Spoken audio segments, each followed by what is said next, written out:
मैं धरती माँ हूँ। मानव मुझे माँ कहकर पुकारता है।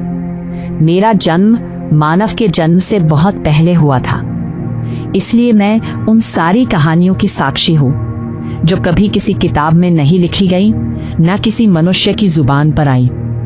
आज मैं आपको एक ऐसी अनोखी और गहरी कहानी सुनाने जा रही हूँ जो आपने शायद कभी न सुनी होगी। जामवंत।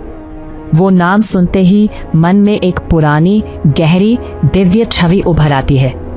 क्या आप जानते हैं, उस ऋषि योद्धा की उम्र हजारों साल मानी जाती है, जिन्होंने त्रेता युग की चमक को अपनी आंखों में समेटा और द्वापर युग की आंधियों को भी चुपचाप देखा। वे जामवंत आखिर थे कौन? और सबसे गहरा रहस्य यह है कि उन्होंने एक ऐसे योद्धा को उसकी खोई हुई शक्ति और पहचान याद दिलाई जिसने पूरे इतिहास की दिशा बदल दी। बहुत समय पहले, जब ब्रह्मांड अभी अपनी बाल्यावस्था में था, ऋषियों की तपस्या और देवताओं की कृपा से एक दिव्य ऊर्जा जागृत हुई। उसी अनंत शक्ति के अंश से जन्म हुआ एक अद्भुत प्राणी का, जिसे बाद में संसार ने जामवंत नाम दिया। वे साधारण भालू नहीं थे, वे ज्ञान के सागर थे, शक्ति के मूर्तिमान रूप थे और समय के सबसे विश्वसनीय साक्षी थे। कहा जाता है कि उनकी आंखों में केवल वर्तमान नहीं, अतीत की स्मृतियां और भविष्य की झलकियां एक साथ नाचती थी। युग बदले, सूर्य चंद्रमा बदले, पर जामवंत नहीं बदले।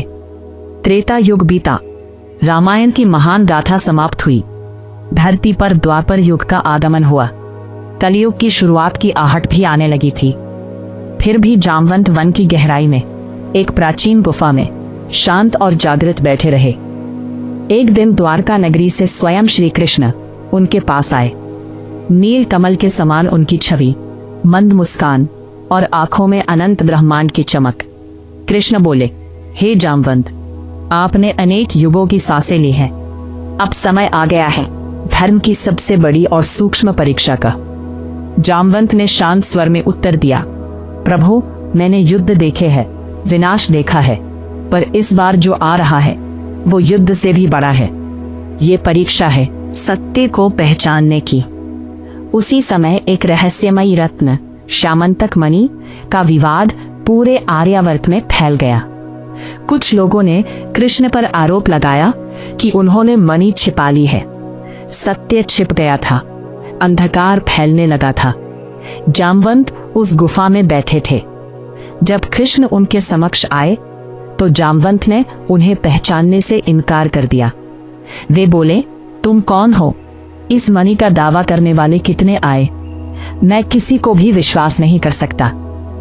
और फिर शुरू हुआ वो अद्भुत द्वंद्व, न हथियारों का, न तलवारों का, बल्कि शुद्ध शक्ति, दिव्यता और आत्मा के स्तर का युद्ध। दिन बीते, रातें बीती, पत्थर हिल गए, वन थर्रा उठा, पर दोनों में से कोई हार नहीं मान रहा था। जब जामवंत की शक्ति थोड़ी थकने लगी, तभी अचानक उनके हृदय में एक दिव्य प्रकाश फूटा। उनकी आंखें भर आई। वे कांपते स्वर में बोले, अब समझ आया, तुम वही हो जिसने राम के रूप में मेरे सामने खड़े होकर मुझे नया जीवन दिया था। तुम वही हो जिसकी एक मुस्कान ने मेरे पूरे युग को अर्थ दिया था।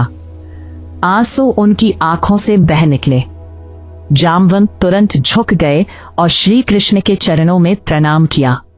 श्यामंतक मणि उन्होंने स्वयं कृष्ण को सौंप दी।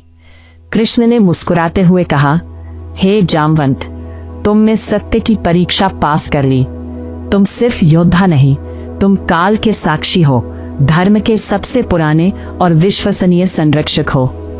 उन्होंने जामवंत को वरदान दिया, तुम्हारा ज्ञान सदैव जीवित रहेगा, तुम्हारी शक्ति कभी क्षीण नहीं होगी, और जब भी धर्म संकट में होगा, तुम्हारी याद मनुष्य को सही राह दिखाएगी।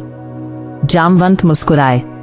उनकी आंखों में फिर से वो पुरानी दिव्य चमक लौट आई। वे सिर्फ एक योद्धा नहीं थे, वे समय के जीवित पुल थे। वे सिखाते हैं कि सत्य कितना भी छिप जाए, कितना भी समय लग जाए, आखिरकार वह खुद को प्रकट कर ही देता है। और जब सत्य सामने आता है तो तो हृदय स्वतः झुक जाता है और धर्म की जीत निश्चित हो जाती है। यह नई कहानी मूल भाव। अगर आपको ये कहानी पसंद आई हो तो वीडियो को लाइक करें और ऐसे ही रहस्यमयी किस्सों के लिए चैनल को सब्सक्राइब जरूर करें।